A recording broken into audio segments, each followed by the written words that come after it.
नमस्कार। निराला कंस्ट्रक्शन के एक और नया वीडियो में आप सभी का बहुत बहुत स्वागत है। दोस्तों, आज की इस वीडियो में मैं आप लोग को एक बनते हुए घर के लिए जो भी लिंटर लेवल तक का काम किया गया है इसके बारे में बताना चाहता हूँ, दिखाना चाहता हूँ।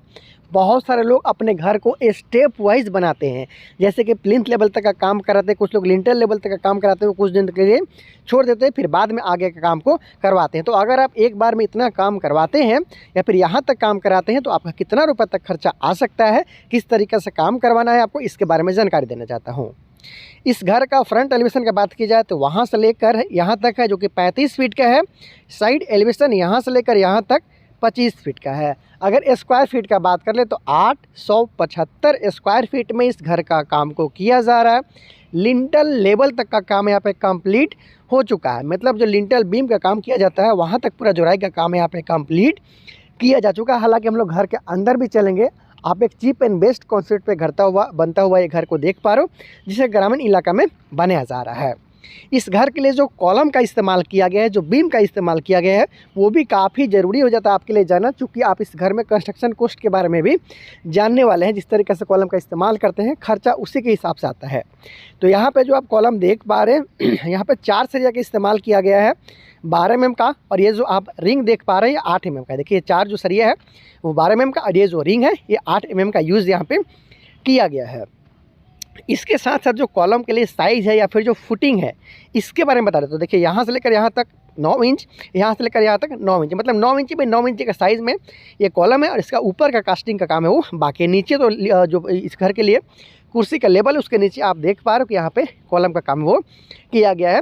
4 फीट बाई 4 फीट का आसपास तक का साइज़ में यहाँ पे फुटिंग का काम किया गया। कॉलम में 4 फीट बाई 4 फीट यहाँ पे फुटिंग का काम किया गया। जो ग्राउंड आप देख पा रहे हो, ग्राउंड के नीचे 4 फीट गड्ढा खोदते हुए इस घर के लिए फुटिंग का काम को किया गया था। तो इस तरीके से यहाँ पे 12 mm का 4 सरिया के साथ में 4 फीट बाई 4 फीट के आसपास तक का फुटिंग का काम किया गया, जिसमें 10 mm का सरिया लगाया गया जाली में, फुटिंग का जाली में।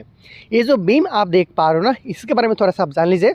बहुत सारे लोग कन्फ्यूज रहते हैं। उसके बाद फिर हम लोग ऊपर अंदर चलेंगे, देखेंगे किस तरीके से इस घर को बनाया जा रहा है। तो ये बीम में भी 4 तरह का इस्तेमाल किया गया है। 12 mm का ये प्लिंथ बीम है और इसका साइज़ भी 9 इंच बाई 9 इंच के आसपास तक का ही रखा गया है।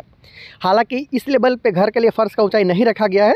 बीम के ऊपर में 2 रद्दा के आसपास में जोड़ाई किया गया, उसके बाद डीपीसी करते हुए इस घर के लिए जो फर्श का लेवल है उसको रखा गया है। तो चलिए मैं आपको दिखाता हूँ। हालांकि अपने कभी अपने बीम का काम करवा लिया होगा, फिर बाद में लगता है कि और आपको ऊँचा करना है घर को, तो इस तरीके से आप 2 या 3 रद्दा ऊपर में चलाते हुए डीपीसी का काम करवा सकते हो और घर का फर्श को आप ऊँचा करवा सकते हो। और ये सीलन को रोकने में काफ़ी मदद करता है, जो नीचे से हमारा नमी आता है उसको रोकता है।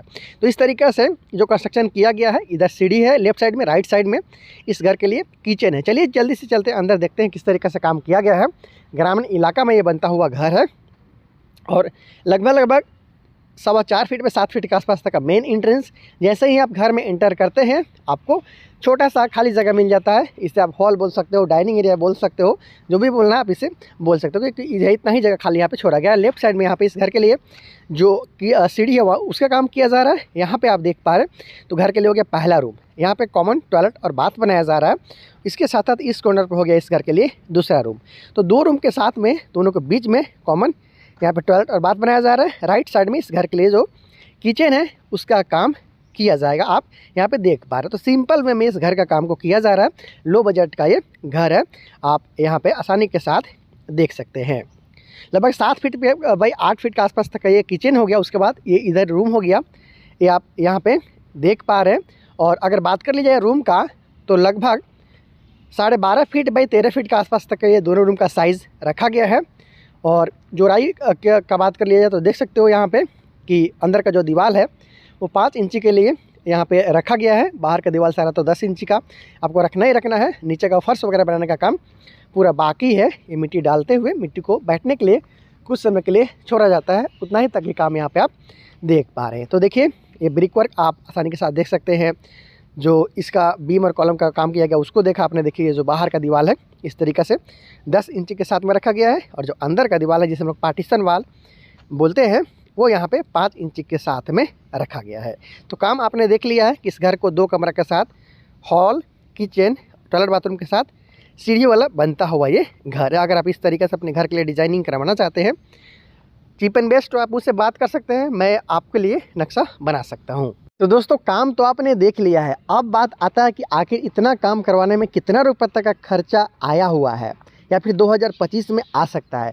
तो ये जो घर आप देख पा रहे हो, इसको बनाने में लगभग 3,70,000 रुपये के आसपास में खर्चा आ चुका है। काम मैंने आप लोग को बता दिया है, अंदर से और बाहर से दिखा दिया, कॉलम और बीम के बारे में जानकारी दे दिया, ताकि आपको एक आइडिया मिले कि अगर इससे मिलता जुलता अगर आप 800 से 900 स्क्वायर फीट का आसपास तक का घर बनाते हैं तो आपको किस तरीके से काम करवाना है और कितना तक का खर्चा आपको आ सकता है। उम्मीद है वीडियो ज़रूर पसंद आया होगा। जब इसका काम को आगे किया जाएगा, स्टेप बाय आप लोग को बताऊंगा, दिखाऊंगा कि किस तरीक़े से इस घर को बनाया गया। और भी बहुत सारे बनता घर का डिज़ाइन और वीडियो के लिए आप चैनल को सब्सक्राइब ज़रूर कर लीजिएगा।